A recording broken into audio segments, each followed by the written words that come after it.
ये कहानी है इक्की की, जिसे कि एकेडमी में वर्स्ट लूजर के नाम से जाना जाता है। उसे बचपन से ही उसकी फैमिली एक जानवर की तरह ट्रीट किया करती थी, क्योंकि उसके पास ना के बराबर मैजिक है और वो उसे अपनी फैमिली के नाम पर धब्बा समझते हैं, जिसकी वजह से उसे हमेशा ही अपने कमरे में बंद रखा जाता था। ना ही उसे किसी से मिलने दिया जाता था, ना ही वो अपने घर के किसी फंक्शन में जा सकता था। इन सब से परेशान होकर एक दिन वो घर छोड़ के चला जाता है, पर उस दिन तूफान इतना ज्यादा तेज था कि वो रास्ता ही भूल जाता है और अब वो हार मान के बस अपनी मौत का इंतजार कर रहा था। पर उसे इस बात का भी गुस्सा है कि उसकी इतनी घटिया जिंदगी इसी तरह से खत्म हो जाएगी। तभी उसके सामने दुनिया का सबसे स्ट्रॉन्गेस्ट सामुराई आता है, जिसकी बातों की वजह से ही वो अभी तक जिंदा है। और चाहे उसके पास मैजिक ना हो, उसने ठान लिया है कि वो सभी को हराकर 7 स्टार फेस्टिवल टूर्नामेंट में हिस्सा लेगा, जहाँ की कंट्री के सबसे स्ट्रॉन्गेस्ट स्टूडेंट्स लड़ते हैं खुद को नंबर 1 साबित करने के लिए। इक्की अपनी ट्रेनिंग खत्म करके अपने रूम में जाता है, लेकिन वहां उसे एक सेक्सी कुड़ी दिखती है जो कि दरवाजा लॉक करना भूल गई थी। ये असल में प्रिंसेस स्टेला वर्मिलियन है, जो कि अभी अभी जापान के स्कूल में एनरोल हुई है। प्लीज चिल्लाना मत, मैं अभी इसके बारे में कुछ करता हूँ। और वो अपने भी कपड़े ऊपर करके बोलता है, लो अब हमारा हिसाब बराबर हो गया। उसे ऐसा करता देख के स्टेला चिल्ला उठती है और वो स्कूल की डायरेक्टर को कंप्लेन कर देती है। डायरेक्टर स्कूल की हिस्ट्री और प्रिंसिपल्स के बारे में ज्ञान देने लगती है और कहती है कि आज अकेडमी का पहला दिन है और आज ही तुम्हारी ये सब हरकतें मुझे देखनी पड़ रही हैं। इक्की कहता है कि ऐसा कुछ भी नहीं है मैम, मैं तो एक जेंटलमैन बन रहा था। तो डायरेक्टर के कहने पे वो स्टेला से माफी मांगता है। स्टेला कहती है, ठीक है मैं तुम्हें माफ करती हूँ, बस अपनी तलवार लेके अपना गला काट लूं। हैं, तुम्हारा दिमाग खराब है क्या? तुम्हारी बॉडी तो इतनी अच्छी भी नहीं है, उसके कोई 30 रुपए ना दे, मेरी गर्दन काटने की तो दूर की बात है। ये सुन के स्टेला को गुस्सा चढ़ जाता है और वो उसे भरी जवानी में मारने के लिए आगे बढ़ने लगती है। ये देख के इक्की समझ जाता है कि उसे कुछ करना ही होगा, तो वो जल्दी से उसकी सुंदरता की तारीफ कर देता है। ये सुनते ही स्टेला की आग बुझ जाती है। एक सेकंड, मैं उस वाली आग की बात नहीं कर रहा हूँ। और वो शर्माने लगती है, लेकिन डायरेक्टर आके उनके रोमांस में भंग डाल देती है और वो कहती है कि अब से तुम दोनों रूममेट हो। और उन्होंने स्ट्रॉन्गेस्ट जो कि स्टेला है और वीकेस्ट जो कि इक्की है एक साथ रूम में डाल दिए हैं ताकि बैलेंस बना रहे। लेकिन स्टेला इस हार्मोन्स के उबलते पतीले के साथ नहीं रहना चाहती थी, पर फिर भी वो डायरेक्टर के कहने पे उसके साथ रहने को तैयार हो जाती है। पर वो उसके लिए 3 शर्तें रखती है। पहली शर्त, तुम मुझसे कभी बात नहीं करोगे। दूसरी, तुम कमरे के अंदर अपनी आंखें नहीं खोलोगे। और तीसरी, तुम कमरे के अंदर सांस नहीं लोगे। अबे डायन, कम से कम मुझे सांस तो लेने दे। नहीं नहीं, बिल्कुल नहीं, तुम मेरी खुशबू को सूंघना चाहते हो। इसके बाद वो दोनों आपस में झगड़ने लगते हैं। तो डायरेक्टर उन्हें एक सोल्यूशन बताती है कि वो मॉक बैटल करके इसका सोल्यूशन निकाल सकते हैं, जिसके लिए वो दोनों ही मान जाते हैं। और स्टेला शर्त रखती है कि जो भी इस लड़ाई को जीतेगा वो सामने वाले की जिंदगी भर गुलामी करेगा, जिसके लिए इक्की मान जाता है। इसके बाद वो दोनों एरिना में पहुंच जाते हैं। इक्की अपनी स्वॉर्ड इंटेत्सु को समन करता है, वहीं स्टेला अपने फ्लेमिंग लवायथन को समन करती है। मैच शुरू होते ही स्टेला उसके ऊपर हमला करने जाती है, पर इक्की उसे डॉज कर लेता है। जिसके बाद वो इक्की पे हमला करना जारी रखती है, लेकिन वो उसके हर अटैक को ब्लॉक कर रहा था और बच रहा था। वो चाहे जितने भी हमले कर रही थी, इक्की उसके हर हमले को रोक देता था या तो डॉज कर लेता था। और वो स्टेला से कहता है कि मैं देख सकता हूँ कि तुमने अपनी स्किल्स पे कितनी मेहनत की है। ये सुन के स्टेला शॉक हो जाती है, पर कहती है कि वो कभी भी उसके स्वॉर्ड स्टाइल को नहीं हरा पाएगा। पर इक्की उसके ही स्वॉर्ड टेक्निक से उस पे हमला करता है। इक्की कहता है कि बचपन से ही उसे कोई भी कुछ सिखाने को तैयार नहीं था, तो उसे सब कुछ खुद ही सीखना पड़ा। इसी वजह से वो किसी भी चीज को बहुत जल्दी सीख पाता है। अब ये उसकी सीक्रेट टेक्निक बन चुकी है, ब्लेड स्टील, जिससे वो किसी की भी टेक्निक को एक ही बार देख के सीख सकता है। इक्की का अटैक फाइनली उसके ऊपर लैंड होता है, लेकिन स्टेला मैजिक यूज करके अपनी बॉडी को डिफेंड कर लेती है। इसके बाद वो अपनी सारी मैजिकल एनर्जी को इकट्ठा करती है और इक्की के ऊपर एक पावरफुल हमला कर देती है। लेकिन सभी ये देख के हैरान हो जाते हैं। इक्की उस मैजिक का यूज करता है जो कि उसने खुद इजाद किया था और वो उसके सारे हमलों को डॉज करता हुआ उसे हराने में कामयाब हो जाता है। लेकिन इसके बाद वो भी बेहोश हो जाता है। इसके कुछ घंटों बाद स्टेला का हालचाल पूछने वहाँ डायरेक्टर आती है। वो कहती है कि ये पहली बार था कि वो किसी से हारी थी और वो पूछती है कि इक्की का रैंक F किस हिसाब से है। डायरेक्टर बताती है कि किसी का भी रैंक उसकी ओवरऑल एबिलिटीज के हिसाब पे होता है, ना कि सिर्फ उनकी फाइटिंग कैपेबिलिटीज के हिसाब से। और अभी उनके पास कोई सिस्टम नहीं है जिससे वो सही तरह से इक्की की एबिलिटीज को रैंक कर पाए। इसके बाद स्टेला अपने यहाँ आने का मकसद बताती है कि वो चाहती है कि लोग ये देखें कि वो अपनी मेहनत से यहाँ पहुंची है, ना कि सिर्फ अपने टैलेंट की वजह से। इसके बाद स्टेला जब अपने रूम में जाती है, वो इक्की से माफी मांगने वाली थी, लेकिन इक्की अभी सो रहा था। स्टेला उसे जगाने की कोशिश करती है, लेकिन इक्की करवट ले लेता है और उसकी मस्कुलर बैक को देख के स्टेला उसे फील करने जाती है, पर इक्की वापस से सीधा हो जाता है, जिसकी वजह से उसका हाथ उसके नीचे आ जाता है और स्टेला इक्की के ऊपर आ जाती है। वो उसकी सेक्सी बॉडी को देख के उसे छूने लगती है। वो अपना पूरा कार्यक्रम कर ही रही थी, पर इक्की उसी वक्त जाग जाता है, जिससे वो डर जाती है और उसका सर ऊपर लगता है। इसके बाद स्टेला अपनी पहले की बदतमीजियों के लिए माफी मांगती है। तभी इक्की कहता है, तुम्हें अपनी शर्त याद है ना, हारने वाला जीतने वाले का जिंदगी भर गुलाम बनने वाला था, और ये तो रॉयल फैमिली के ऊपर धब्बा होगा अगर एक प्रिंसेस अपनी बात पे से मुकर जाएगी। तो स्टेला खड़ी होती है और कहती है कि तुम जो भी कहोगे मैं वो सब करूंगी। पर ये गधा इतनी बड़ी अपॉर्चुनिटी को अपने हाथ से जाने देता है और कहता है कि मैं तुम्हें ऑर्डर देता हूँ कि तुम अब मेरी रूममेट बनोगी और मुझे कमरे के अंदर सांस लेने दोगी।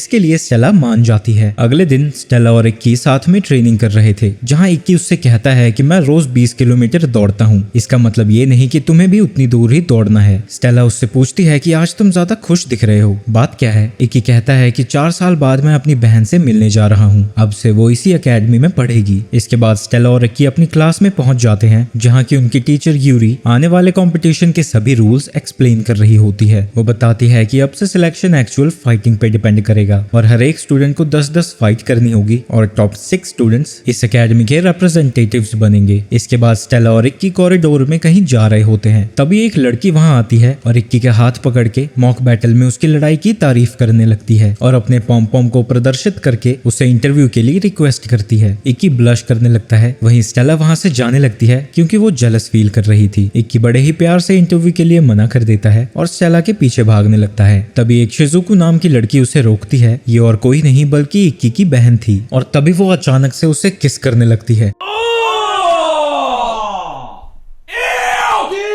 जो कि देख के सभी की आंखें खुली की खुली रह जाती हैं। पर शिजुको कहती है क्योंकि वो अपने बड़े भाई से 4 साल से दूर थी, उसे किस करना कोई बड़ी बात नहीं है। सभी लोग शिजुको पे चिल्लाते हैं और स्टेला उसे उठा के पीछे खींचती है और इक्की को उसकी छिछोरी हरकतों के लिए डांट लगाने लगती है। इसके बाद स्टेला और शिजुको की इक्की को लेकर बहस छिड़ जाती है और शिजुको उससे पूछती है कि तुम्हारा मेरे भाई के साथ क्या रिश्ता है। वहीं गर्मा गर्मी में स्टेला चिल्ला के सभी को बता देती है कि कुरुगाने उसका मास्टर है और वो उसकी स्लेव है। ये सुन के शिजुको को गुस्सा आ जाता है और वो कहती है कि आओ मैं तुम्हें इससे मुक्ति दिलाती हूँ। लेकिन तभी स्टेला भी अपनी तलवार निकाल लेती है और दोनों ही एक दूसरे की बेइज्जती करने के बाद आपस में लड़ने लगती हैं। तो डायरेक्टर उन दोनों को पनिशमेंट देती है कि वो लेडीज रूम को साथ में क्लीन करेंगे। पर वहां से डायरेक्टर के जाते ही वो दोनों फिर से आपस में झगड़ने लगते हैं और जब वो सारे स्कूल की टॉयलेट साफ करके बाहर आते हैं तब भी उनकी बहस चलती रहती है। शिजुको स्टेला से अपने फैमिली बिजनेस से दूर रहने को कहती है क्योंकि वो कभी नहीं समझ सकती कि उनकी फैमिली में इक्की को कितनी बुरी तरह से ट्रीट किया जाता था। उसके साथ सभी लोग ऐसे बर्ताव करते थे जैसे कि वो एग्जिस्ट ही नहीं करता। इसके बाद शिजुको वहां से चली जाती है। जब वो अपने रूम में पहुंचती है जहां की उसके सामने उसका रूममेट बैठा था, वहीं स्टेला अभी भी उसके बारे में सोच रही थी जो कि शिजुको ने कहा था। और जब इक्की वहां पहुंचता है वो उससे पूछती है कि क्या तुम्हें कभी ऐसे ट्रीट किया गया था जैसे कि तुम एग्जिस्ट ही नहीं करते। इक्की समझ जाता है कि ये उसे जरूर शिजुको ने बताया होगा और वो उसे अपनी जिंदगी के बारे में बताने लगता है। इक्की उससे पूछता है कि क्या तुम सामुराई रियोमा के बारे में जानती हो। जैसे वो कहती है कि हाँ मैं जानती हूँ, वो रियलाइज करती है कि रियोमा का भी सरनेम कुरुगाने ही था जो कि इक्की का सरनेम भी है। रियोमा कुरुगाने इक्की के ग्रैंडफादर हैं। वो बताता है कि कुरुगाने फैमिली में हमेशा से ही सबके पास बहुत ज्यादा मैजिक होता था, लेकिन मेरे पास बिल्कुल भी मैजिक नहीं है, जिसकी वजह से मुझे सबसे अलग एक कमरे में बंद रखा जाता था। इन सब से तंग आके उस जगह को छोड़ के भागने लगा, पर रास्ते में वहाँ तेज तूफान आ जाता है जिसकी वजह से उसे रास्ता नहीं दिख रहा था। वो अब जिंदगी से हार मानने वाला था, लेकिन अभी भी उसे इस बात पे गुस्सा था कि आखिर वो इतना कमजोर क्यों है। तभी उसके दादाजी वहां आ जाते हैं। क्या तुम्हें दुख और गुस्सा आ रहा है कि तुम सबसे कमजोर हो? इसका मतलब ये है कि तुमने अभी हार नहीं मानी है। उसके दादाजी के शब्द उसे मोटिवेट करते हैं कि वो भी अपने दादा की तरह एक स्ट्रॉन्ग नाइट बने, पर कोई भी उसे कुछ सिखाने को तैयार नहीं था, तो उसे सब कुछ खुद ही सीखना पड़ा। उसके बाद उसे एक दिन एकेडमी में एक्सेप्ट कर लिया गया, लेकिन उसकी फैमिली को ये बात पसंद नहीं आई, तो वो स्कूल पे प्रेशर बनाने लगे ताकि वो उसे फेल कर दें। वहीं रात को स्टेला खाना बना रही थी, तभी वो देखती है कि इक्की नहा रहा है, तो वो अचानक से ही बाथरूम में पहुंच जाती है। इसे देख के इक्की डर जाता है, पर स्टेला कहती है क्योंकि वो एक सर्वेंट है, अपने मास्टर की पीठ साफ करना भी उसका काम है, या तो वो उसे अपना काम करने दे या तो वो उसे यहीं उबाल देगी। तो ना चाहते हुए भी इक्की को मानना पड़ता है। इसके बाद बाथरूम में कुछ चीजें घटती हैं जो कि मुझे नहीं लगता मुझे तुम्हें बताना चाहिए। वहीं अगले दिन 7 स्टार फेस्टिवल में स्कूल की तरफ से जाने के लिए वो दोनों कंपटीशन के लिए प्रैक्टिस कर रहे हैं। प्रैक्टिस के बाद स्टेला इक्की इक्की को अपने ओपोनेंट मोमो के बारे में बताती है। इक्की स्टेला को मोमो के बारे में और भी चीजें बताने लगता है, पर वो मना कर देती है क्योंकि ये फाइट्स असली दुनिया की लड़ाइयों के लिए एक प्रैक्टिस है। इसके बाद इक्की सोच में पड़ जाता है कि आखिर वो बाथरूम में बेहोश होकर क्यों उठा था और उसके आसपास इतना सारा शैम्पू क्यों गिरा हुआ था। इसके बाद इक्की वहां से जाने लगता है, लेकिन स्टेला उसे रोकती है और वो उसे झिझकते और शर्माते हुए डेट के लिए पूछने वाली थी। लेकिन इससे पहले कि वो पूछती, इक्की को उसकी बहन का मैसेज आता है और वो उसे कल साथ में शॉपिंग पे जाने के लिए पूछती है, जिसके लिए इक्की हाँ करके मैसेज कर देता है। वहीं बेचारी स्टेला को अपनी आंखों पे यकीन नहीं हो रहा था। वहीं अगले दिन दोनों लड़कियां आमने सामने खड़ी थी। शिजुका को ये बिल्कुल पसंद नहीं आता कि स्टेला उसके भाई के साथ आई थी, पर स्टेला कहती है कि मेरे यहाँ आने से इक्की को कोई तकलीफ नहीं है और वो फिर से एक दूसरे से बहस करने लगते हैं। वहीं एलिस खुद को इक्की से इंट्रोड्यूस कराता है, जिसके बाद वो सभी शॉपिंग के लिए निकल जाते हैं। तभी सिक्योरिटी रूम में कुछ लोग आ जाते हैं और वहाँ पे कब्जा कर लेते हैं और कुछ लोग बंदूकों के साथ मॉल में घुसने लगते हैं। वहीं जब इक्की और एलिस बाथरूम में होते हैं, इक्की को बाहर से फुटस्टेप्स की आवाज आती है। तभी बाहर से एक बंदा दरवाजा तोड़ देता है और वो पूरी गन बाथरूम के अंदर खाली कर देता है। लेकिन तभी वो दोनों एलिस के शैडो डायमेंशन से बाहर आते हैं। उन्हें अभी बिल्कुल नहीं पता कि यहाँ हो क्या रहा है। तो एलिस अपनी तलवार निकालता है जिससे कि वो पोर्टल बना सकता है और इसकी मदद से वो छुप के कहीं भी जा सकते हैं। वो सिक्योरिटी रूम में सिक्योरिटी गार्ड्स को बंधा हुआ देखते हैं। तभी इक्की डायरेक्टर को कॉल करता है और अपने वेपन्स को यूज करने की परमिशन मांगता है। डायरेक्टर उन्हें परमिशन दे देती है, पर वो उन्हें वार्न भी करती है कि वो सभी गुंडे वहाँ सिर्फ पैसे चुराने नहीं गए हैं। उन सभी ने कई सारे लोगों को हॉस्टेज बना के रखा था। जहाँ की शिजुको स्टेला को एक प्लान बताती है, पर उसी वक्त एक गुंडा एक औरत को जोर से मारता है। ये देख के उसका बेटा अपनी माँ को डिफेंड करने जाता है, पर वो उसे भी एक लात मारता है और उसे जान से मारने ही वाला था कि स्टेला उठ खड़ी होती है और वो अपने फायर ड्रैगन से सभी बुलेट्स को पिघला देती है। वो स्टेला के ऊपर गोलियां चलाने लगता है, लेकिन इन गोलियों से स्टेला का कुछ भी नहीं होता। तभी उन सभी का लीडर वहां पहुंच जाता है और कहता है कि मुझे प्रिंसेस वोमिलियो से मिलके काफी खुशी हुई। वो उस बंदे पे गुस्सा करने लगता है क्योंकि वो एक बच्चे को नुकसान पहुंचाने जा रहा था, क्योंकि एक बच्चे की सभी बदतमीजियों की जिम्मेदारी उसके माँ बाप की होती है। तो वो उसकी माँ के सर पे गन रख के उसे मारने वाला था। तभी स्टेला अपनी स्वॉर्ड से उस पे हमला करने आती है, लेकिन ये सब उस लीडर का प्लान था। वो अपनी जजमेंट रिंग का यूज करके उसकी सारी ताकत को अब्सॉर्ब करने लगता है और फिर उसी की ताकतों से उस पे हमला कर देता है। वो जानता है कि स्टेला उसे नहीं हरा सकती है, तो वो उससे कहता है कि मैं तुम्हें इसकी जान बचाने का एक और मौका देता हूँ। तुम्हें बस अपने सभी कपड़े उतार के झुक के मुझसे माफी मांगनी होगी। ये सुन के इक्की वहाँ आने ही वाला था कि एलिस उसे रोक देता है, क्योंकि इससे उन सभी हॉस्टेजेस की जान खतरे में आ जाती। इसके बाद स्टेला अपने कपड़े उतारना शुरू कर देती है। लीडर कहता है कि अभी तो तुमने मेन चीज उतारी ही नहीं। वहीं ये सब देख के इक्की खुद को नहीं रोक पाता और वहाँ जाने लगता है, पर एलिस अपनी स्वॉर्ड का यूज करके उसे वहीं रोक देता है और उसे अपनी बहन पे भरोसा रखने को कहता है। तब स्टेला अपना मैजिक सर्कल बनाना कंप्लीट कर लेती है और वहाँ एक बैरियर बना देती है, जिससे वो सभी उनकी गोलियों से आराम से बच जाते हैं। अभी इक्की टेत्सु को समन करता है और वो उन सभी गोलियों के बीच में कूद जाता है। इसी वक्त इक्की अपने कलर देखने की एबिलिटी को सैक्रिफाइस कर देता है, जिससे कि उसकी विजुअल एनहांसमेंट और ज्यादा बढ़ जाती है, जिससे उसे पता लग जाता है कि लीडर की सारी पावर की जड़ उसका लेफ्ट हैंड है। तो वो सारी गोलियों से बचता हुआ दीवार पे दौड़ रहा होता है और अचानक से ही दीवार से कूद के लीडर का हाथ काट देता है। और जब वो इक्की पे हमला करने जाता है, एलिस उसे आके रोक देता है और स्टेला उसके बाकी के साथियों को निपटा देती है। जिसके बाद इक्की दौड़ के स्टेला को हक कर लेता है और जैसे ही उसकी ताकत खत्म होती है, वो जमीन पे गिर जाता है। और इसी वक्त उनकी साथी जो कि सिविलियंस में छुपी हुई थी, एक औरत के ऊपर अपनी गन तान देती है। तभी अंधेरे से एक आदमी की आवाज आती है और लेजर जैसी चीजें एक एक करके सभी गुंडों को गिरा देती है। स्टेला सोचती है कि आखिर ये हमला कर कौन रहा है। तभी वो बंदा अपने इनविजिबिलिटी स्किल से बाहर आता है। इक्की तुरंत ही उसे पहचान जाता है और उसका नाम किरीहारा था। बिल्डिंग के बाहर काफी सारी लड़कियां उसे घेर के खड़ी थी और उसकी बहादुरी के लिए उसकी तारीफ करने लगती हैं। तभी इक्की भी वहां आता है और उसे थैंक यू कहता है, पर किरीहारा कहता है कि कमजोरों की मदद करना उसका फर्ज है और क्या तुम अपने इस नल्ली एबिलिटीज के साथ नाइट बनना चाहते हो। जब स्टेला चिल्लाती है कि इक्की उससे ज्यादा स्ट्रॉन्ग है, किरीहारा हंसने लगता है और कहता है कि तुमने इन्हें बताया नहीं कि जब हमारी पिछली बैटल होने वाली थी तुम मुझसे डर के भीगी बिल्ली की तरह भाग गए थे। तभी इक्की को एक मेल आता है और वो देखता है कि जो उसकी पहली फाइट है वो किरीहारा के साथ है। जाने से पहले किरीहारा उससे कहता है, तुम इस बार तो डर के नहीं भागोगे ना? अगर भागने वाले हो तो फिक्र मत करो, मैं तुम्हें चूड़ियां भिजवा दूंगा। अगले दिन कंपटीशन शुरू हो जाता है और स्टेला का मुकाबला मोमो से था, जिसने की एक बहुत ही पावरफुल आर्मर पहना हुआ है। पर जब वो स्टेला की पावर देखता है, वो समझ जाता है कि वो उसे नहीं हरा पाएगा और हार मान लेता है, यानी स्टेला ऑटोमेटिक ही जीत जाती है। वहीं की पिछले साल के टूर्नामेंट में किरीहारा के मैचेस को देख रहा था और उसकी पावर्स को देख के वो थोड़ा डर भी जाता है। तभी स्टेला वहाँ आ जाती है और उससे कहती है कि किरिहारा के साथ लड़ना तुम्हारे लिए मुश्किल होगा। इक्की कहता है कि मुश्किल तो होगा पर मैं जीतने का कोई ना कोई रास्ता निकाल ही लूंगा। इसके बाद इक्की जब जॉगिंग कर रहा होता है उसके दिमाग में उसी दिन की यादें चल रही थी जिस दिन वो किरिहारा से डर के भागा था। पर तभी वहाँ एलिस पहुंच जाता है और वो पिछले साल के रूमर्स के बारे में उससे पूछता है तो इक्की उसे सब कुछ बताने लगता है। वो उसे बताता है कि स्कूल का पिछला डायरेक्टर उसके फैमिली के दबाव में आकर उसे स्कूल से बाहर निकाल देना चाहता था और जब ये बात किरिहारा को पता लगती है वो उसे बार बार परेशान करने लगता है और उसे एक डुएल के लिए चैलेंज भी कर देता है। पर जब इक्की वहाँ से मना करके जा रहा था किरिहारा अपना वेपन समन करके उस पे हमला कर देता है। पर इक्की को पता था कि अगर वो उसके हमलों को डॉज करेगा या उस पे वापस अटैक करेगा तो उन्हें उसे स्कूल से बाहर निकालने की वजह मिल जाएगी, इसलिए वो बस वहाँ मार खाता रहता है और इसी वजह से वो स्कूल में रह भी पाया था। इसके बाद वो दिन आ जाता है जिस दिन इक्की का मैच था। मैच से पहले वो एक कंसेंट फॉर्म साइन करता है तभी उसके पीछे एक लड़की आ जाती है और वो इसे इतनी जल्दी अग्री करता हुआ देख के हैरान थी क्योंकि कोई भी स्टूडेंट इन मैचेस के खतरों को देखता हुआ इतनी जल्दी अग्री नहीं करता है। वहीं वो लड़की ये देख के हैरान हो जाती है कि इक्की ये जानता है कि वो कितनी खतरनाक है और उसे ये भी पता है कि स्कूल की डायरेक्टर और वो काफी समय से दोस्त हैं। तभी वो अचानक से इक्की के पास टेलीपोर्ट हो जाती है और उससे पूछती है कि क्या तुम मुझसे कुछ प्राइवेट में सीखना चाहते हो। तभी वहाँ डायरेक्टर आ जाती है और क्योंकि एक मैच में सुपरवाइजर की कमी हो रही थी वो उसे घसीट के वहाँ से ले जाने लगती है। इसके बाद इक्की की लड़ाई को सिर्फ 30 मिनट बचे थे। वो इंतजार करता हुआ सोच रहा होता है कि मैं हमेशा से ही 7 स्टार फेस्टिवल में फाइट करना चाहता था और ये शायद मेरा आखिरी मौका होगा। वो याद करता है कि यहाँ तक पहुँचने में उसने कितनी सारी चीजें झेली हैं पर ऐसा करते करते उसकी सारी यादें उसकी आंखों के सामने से गुजरने लगती हैं और उसे पता भी नहीं लगता कि कब आधा घंटा बीत भी जाता है। जब इक्की एरिना में पहुंचता है किरिहारा ये देख के हैरान था कि वो वहां से भागा नहीं। इसके बाद वो दोनों ही अपने अपने वेपन समन कर लेते हैं और मैच को स्टार्ट कर दिया जाता है। किरिहारा उससे कहता है तुम तो अभी से ही घबराए हुए लग रहे हो और वो हवा में ही पियानो बजाने की एक्टिंग करता है जिसके बाद वो वहाँ एक घना सा जंगल बना देता है। किरिहारा छुप के उस पे हमले कर रहा था पर किरिहारा उसके एरोस को ब्लॉक कर लेता है और यहाँ तक कि वो उसके पास जाके उस पे भी हमला कर देता है। इसके बाद किरिहारा और दूर जाके उस पे हमला करते जाता है। इक्की उसके सभी हमलों को डॉज करता हुआ उसके करीब पहुंच जाता है लेकिन उसका हर अटैक किरिहारा ब्लॉक कर देता था। पर किरिहारा कहता है कि ज्यादा कॉन्फिडेंस में मत आओ, अब मैं पहले से ज्यादा ताकतवर हूँ और वो फिर से इनविजिबल हो जाता है और इसके बाद वो उसे बताने लगता है कि वो उसके कौन से बॉडी पार्ट पे हमला करेगा। सबसे पहले तुम्हारा राइट थाई, लेफ्ट आर्म। वहीं इक्की को समझ में नहीं आ रहा था कि यहाँ हो क्या रहा है। किरिहारा उसे बताता है कि इस साल उसके एरोज भी इनविजिबल हैं, जिसके बाद इक्की के हाथ में एरो लगता है जिसकी वजह से वो जमीन पे गिर जाता है। वहीं स्टेला ये सब देख के सोच रही थी कि इक्की बेवकूफों की तरह क्यों लड़ रहा है क्योंकि पहले तो उसने मैच की शुरुआत में उसे इतना सारा टाइम दे दिया अपने अटैक को बनाने के लिए। पर एलिस उसे बताता है कि इक्की बहुत नर्वस था और वो सही तरीके से सोच नहीं पा रहा था। पर स्टेला कहती है कि इक्की कभी नर्वस हो ही नहीं सकता। पर तभी वो रियलाइज करती है कि इक्की मैच से पहले कितना कॉन्फिडेंट था पर इक्की ऐसा इंसान है ही नहीं कि वो किसी मैच के बारे में इतना कॉन्फिडेंट हो। अब जाके स्टेला को समझ आता है कि इक्की बस कॉन्फिडेंट होने का नाटक कर रहा था और असलियत में वो बहुत ज्यादा डरा हुआ है। तभी किरिहारा भी इक्की का मजाक उड़ाने लगता है, जो नई डायरेक्टर है उससे तुमने सिफारिश करवाई थी ताकि तुम अकेडमी में आ सको और 7 स्टार फेस्टिवल को जीत के ग्रेजुएशन कर सको क्योंकि बाकी स्टूडेंट्स की तरह तुम बिना 7 स्टार फेस्टिवल जीते ग्रेजुएट नहीं कर सकते। ये सब सुनने के बाद सभी स्टूडेंट्स इक्की के ऊपर हंसने लगते हैं कि उसने सोच भी कैसे लिया कि वो 7 स्टार फेस्टिवल जीत सकता है। तभी किरिहारा का हमला इक्की की छाती से होकर गुजरता है और वो जमीन पे गिर जाता है। जब इक्की जमीन पे पड़ा हुआ था किरिहारा सभी ऑडियंस को कहता है कि वो इसे चीयर करें और पूरी ऑडियंस लूजर लूजर चिल्लाने लगती है। ये सब देख के स्टेला को गुस्सा आ जाता है और वो सभी को चुप करने को कहती है और वो कहती है कि इक्की उन सभी से कहीं ज्यादा बेहतर है। इसके बाद वो इक्की से कहती है कि वो कभी भी उसे अपने सामने हारता हुआ नहीं देख सकती और उसे फिर से अपने पैरों पे खड़ा होकर लड़ने को कहती है। स्टेला की बातें सुनने के बाद इक्की वापस से खड़ा होता है और खुद को मुक्का मारने के बाद स्टेला का शुक्रिया अदा करता है। तभी किरिहारा कहता है कि वो अपना अगला तीर इक्की के सर पे मारेगा पर इक्की रियलाइज कर जाता है कि उसे शुरू से क्या करना चाहिए था। वो किरिहारा की आवाज पे और उसके अटैकिंग पैटर्न पे फोकस करने लगता है और इस बार जब वो अगला हमला करता है इक्की उसके हमले को ब्लॉक कर लेता है। ये देख के किरिहारा डर जाता है। इक्की कहता है कि तुम्हारे सारे अटैक्स अब पुराने हो चुके हैं। इसकी वजह से वो उसके सारे अटैक्स को आसानी से ब्लॉक कर पा रहा था और उन अटैक्स की मदद से वो उसकी लोकेशन का पता लगा लेता है और वो इस एबिलिटी को परफेक्ट विजन कहता है। ये देख के किरिहारा उससे डर के भागने लगता है और उसके ऊपर हजारों एरो से हमला करता है पर इक्की उसके सारे हमलों को ब्लॉक करता हुआ आगे बढ़ता रहता है यहाँ तक कि वो उसकी एक एरो को पकड़ के उसी के ऊपर वापस फेंक देता है और इसके इसके बाद जब किरिहारा अपने सबसे ज्यादा पावरफुल अटैक का यूज करता है, इक्की उसे बड़ी ही आसानी से काटता हुआ किरिहारा के पास पहुंच जाता है। ये सब देख के किरिहारा की फट जाती है और वो चिल्ला चिल्ला के हार मानने लगता है, पर इक्की नहीं रुकता और उस पे हमला कर देता है, जिसकी वजह से वहाँ बड़ा सा धमाका होता है। पर जब सारी धूल हटती है, हम देखते हैं कि इक्की ने बस उसकी नाक पे हल्का सा कट लगाया है और इस तरह से इक्की को विनर डिक्लेयर कर दिया जाता है। पर पिछली बार की तरह पावर यूज करने की वजह से वो फिर से बेहोश हो जाता है। इसके बाद जब इक्की की आंखें खुलती है, वो हॉस्पिटल में था और अपने बगल में स्टेला को देख के वो स्माइल करता है, और जब स्टेला उठती है वो उस पर गुस्सा होने लगती है क्योंकि वो उसे सोते हुए देख रहा था। लेकिन इक्की इस मौके का फायदा उठा के स्टेला से कहता है कि वो उसे पसंद करता है और वो बहुत खुशकिस्मत है कि उसकी मुलाकात स्टेला से हुई। स्टेला शर्माने लगती है और वो भी उसके गालों पे एक पप्पी देती है, यानी वो दोनों ही एक दूसरे को पसंद करते हैं और वो प्रॉमिस करते हैं कि वो एक दूसरे की मदद करेंगे स्ट्रॉन्गेस्ट नाइट बनने में, और कंपटीशन के फाइनल में वही दोनों आमने सामने होंगे। इस बात को अब 2 हफ्ते बीत जाते हैं, पर स्टेला गुस्सा थी क्योंकि अभी तक उन दोनों ने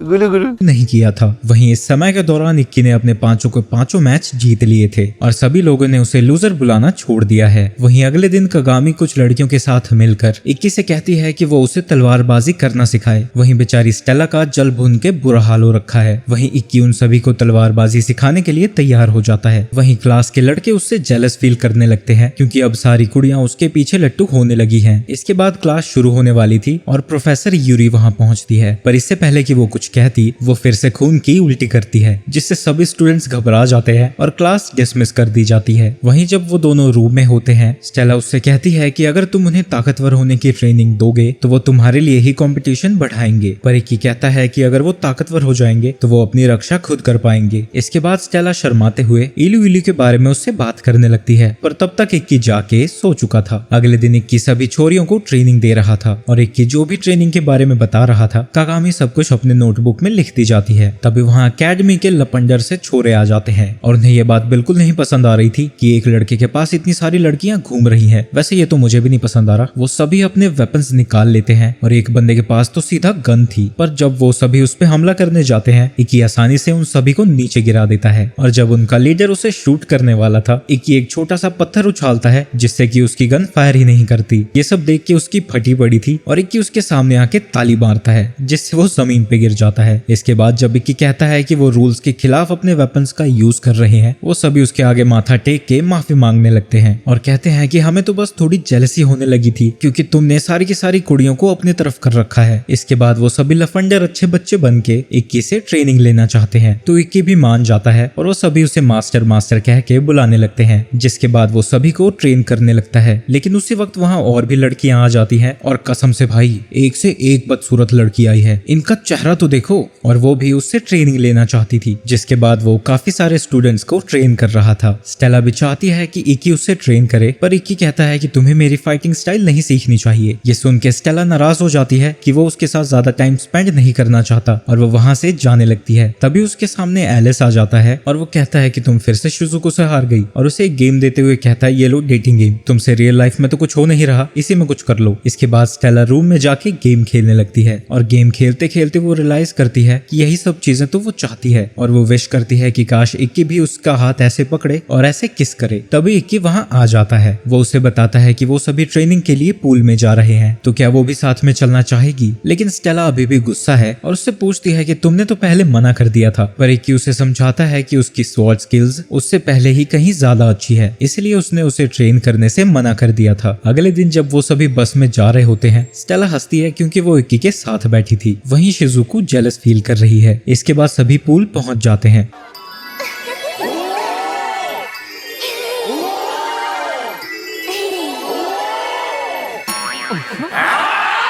वहीं सारे हार्मोन से ग्रस्त लड़के सोच रहे होते हैं कि काश हम सारी जिंदगी यहीं रह जाएं। वहीं दूर से एक लड़की उन्हें देख रही थी। इसके बाद इक्की सभी को ट्रेन करने लगता है। वहीं साइड में बैठ के स्टेला अपनी बॉल्स को एक बॉल के ऊपर उछाल रही थी, जिससे कि बॉल उछल के उसी लड़की के बॉल्स पे लग जाती है। ठीक है यार, घटिया जोक था। इसके बाद स्टेला भी इक्की के साथ टाइम स्पेंड करना चाहती थी, तो वो भी पानी में चली जाती है। लेकिन तभी वहाँ कागामी आके उससे पूछती है कि उसने इक्की के साथ अभी तक क्या क्या कर लिया है। पर वो पानी से बाहर आने के बाद उससे कहती है कि मैं एक एक प्रिंसेस हूँ और वो एक आम इंसान है और इसीलिए मैं उसे बिल्कुल भी पसंद नहीं करती। ये सुन के कगामी खुश हो जाती है और कहती है कि अगर ऐसा है तो इक्की अब से मेरा है। लेकिन तब स्टेला चिल्लाने लगती है कि इक्की बस मेरा है और वो कगामी के जाल में फंस चुकी थी। पर कगामी कहती है कि वो इस बात को सीक्रेट रखेगी। पर फिर वो उससे पूछने लगती है कि वो हर रात आखिर करते क्या है। पर स्टेला शर्माने लग जाती है और कहती है कि उसने तो अभी तक उसे किस भी नहीं किया। कगामी उस पर चिल्लाती है कि तुम्हें तो कुछ करना चाहिए था। पर वो कहती है कि उसे डर लगता है कि कहीं इक्की उसे ठरकी ना समझे। इसके बाद कगामी वहाँ से जाने लगती है ताकि वो इक्की को स्टेला के पास भेज पाए। जब इक्की वहाँ आता है स्टेला उससे पूछती है कि मैं कैसी लग रही हूँ। इक्की कहता है कि तुम अच्छी लग रही हो लेकिन हमें हमारे रिश्ते के बारे में बात करनी चाहिए। लेकिन ये सुन के स्टेला को लगता है कि उसने ज्यादा जल्दी कर दी और अब इक्की उससे नफरत करता है। जिसके बाद थोड़ी लंबी बहस के बाद वो दोनों फिर से अपने प्यार को कन्फेस करते हैं और वो फाइनली एक दूसरे को किस करते हैं। जब वो बस से बाहर जा रहे थे उन दोनों का फोन एक ही साथ बजता है और वो देखते हैं कि उन दोनों के अगला अपोनेंट स्टूडेंट काउंसिल का एक मेंबर है और एक मिस्टीरियस कुड़ी स्माइल करती है। इक्की की अपोनेंट तोमारू है और स्टेला का अपोनेंट इकाजुची। अगले दिन इक्की और तोमारू का मैच चल रहा था। तोमारू फील्ड के चारों तरफ दौड़ के अपनी स्पीड बढ़ा रही थी और वो साउंड बैरियर को तोड़ती हुई उस पे हमला करने जाती है। वहीं दूसरी तरफ स्टेला का भी मैच शुरू हो चुका है। वो भी अपने ब्लेड को बार बार घुमा के उसकी वेट बढ़ा रहा था। इसके बाद वो स्टेला पे हमला करने जाता है और तोमारू इक्की को पंच करने जाती है लेकिन वो उसे डॉज करके पकड़ लेता है और स्टेला उसकी तलवार के टुकड़े टुकड़े कर देती है। और इस तरह से इक्की और स्टेला ने दोनों स्टूडेंट काउंसिल मेंबर्स को हरा दिया था। पर वही पूल वाली कुड़ी अभी भी उन्हें देख रही है। इसके बाद सभी अपने रूम में जाने लगते हैं। तभी शिजुको इक्की से कहती है क्योंकि उसे चोट लगी हुई है वो रात को उसी के साथ रहना चाहती है उसका ख्याल रखने के लिए। इसके बाद वो दोनों फिर से इक्की के लिए लड़ने लगती है। तभी एलिस बताता है कि उनका कोई पीछा कर रहा है। इक्की उस लड़की को बाहर आने को कहता है। ये वही लड़की थी जो कि उन्हें पूल में भी देख रही थी। वो लड़की घबरा जाती है और वहाँ से भागने लगती है पर वो सीधा नदी में गिर जाती है। तो वो सभी उसे हॉस्पिटल ले जाते हैं जहाँ वो अपनी हरकतों के लिए उनसे माफी मांगती है और खुद को आया से आयात सूजी के नाम से इंट्रोड्यूस करती है। उसका सरनेम इक्की को जाना पहचाना लगता है और वो उससे पूछता है क्या तुम काइडो आयात सूजी की बेटी हो। काइडो एक वर्ल्ड फेमस स्वॉर्ड मास्टर है। आय से हाँ कहती है। पर जब इक्की पूछता है कि काइडो कैसे है आय से बताती है कि वो अभी हॉस्पिटल में एडमिट है। पर वो इस बात से खुश है कि इक्की जैसा स्वॉर्ड्समैन उसके पिता के बारे में जानता है और वो उसका पीछा इसलिए कर रही थी क्योंकि वो चाहती है कि इक्की उसे भी ट्रेन करे। इक्की उसे ट्रेन करने के लिए मान जाता है। जब इक्की आयसे को ट्रेन कर रहा होता है वो देखता है कि उसके बेसिक्स काफी अच्छे हैं। पर तभी अचानक से वो उसे रुकने को कहता है और उसे बताता है कि उसकी कमजोरी का कारण उसका अपने पिता के स्टाइल को कॉपी करना है क्योंकि एक मेल और फीमेल की बनावट अलग होती है। वो अपने पिता के स्टाइल को फॉलो करके अच्छी तलवारबाजी नहीं कर सकती। इक्की कहता है कि मैं जानता हूँ कि इसे कैसे ठीक किया जा सकता है पर उसे वार्न करता है कि वो फिर दोबारा अपने पिता के स्टाइल को कॉपी नहीं कर पाएगी। पर आयसे उसे सिखाने को कहती है क्योंकि वो भी स्ट्रॉन्गर बनना चाहती है। इक्की उसे फाइटिंग स्टांस में खड़ा कर देता है और फिर उसके पैरों को एडजस्ट करने लगता है। पर जैसे ही वो उसके पैर को छूता है दोनों लड़कियां जेलस फील करने लगती हैं। वो उसके पैरों के मसल्स को ठीक करना जारी रखता है। वहीं आयसे को तो अलग ही तरह के मजे आ रहे थे और नीचे कहीं से पानी गिर रहा था।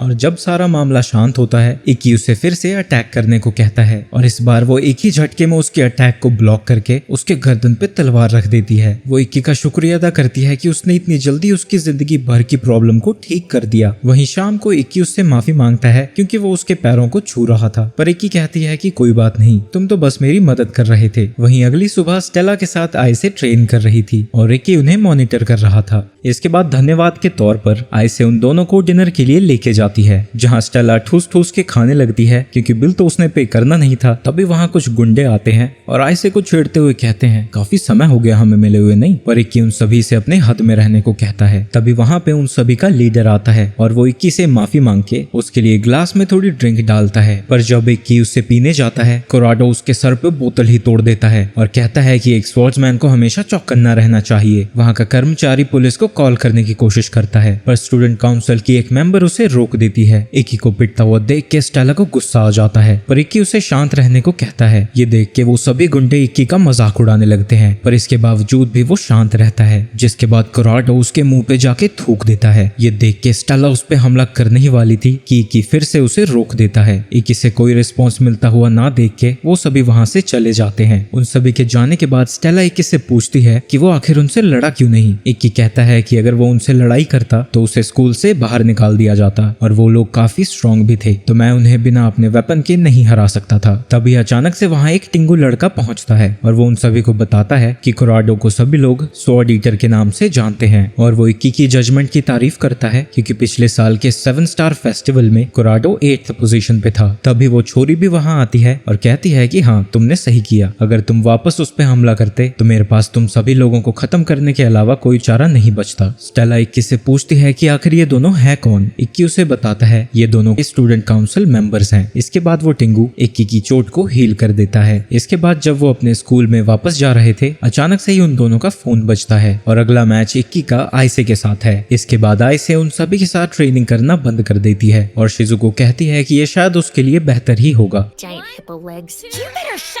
शाम को एलिस इक्की से कहता है कि आइसे का कोई चांस नहीं है कि वो इक्की से जीत जाए, तो ऐसा हो सकता है कि वो मैच से पहले कोई चाल चले। इक्की उसकी समझदारी की तारीफ करता है और उसे आइसे का मैसेज दिखाता है जिसमें वो उसे मिलने को बुला रही है। रात को इक्की छत पे आइसे से मिलने जाता है। आइसे उससे पूछती है कि वो क्या करेगा अगर उसका मैच एक बहुत ही ज्यादा स्ट्रॉन्ग अपोनेंट से होता है तो। इक्की कहता है कि वो एक फेयर फाइट में अपनी पूरी जान लगा देगा जीतने के लिए, और आइसे कहती है कि तुम्हारा पता नहीं, पर मैं जीतने के लिए कुछ भी कर सकती हूँ, और वो अपने पीछे की बाउंड्री को काट के नीचे गिरने लगती है।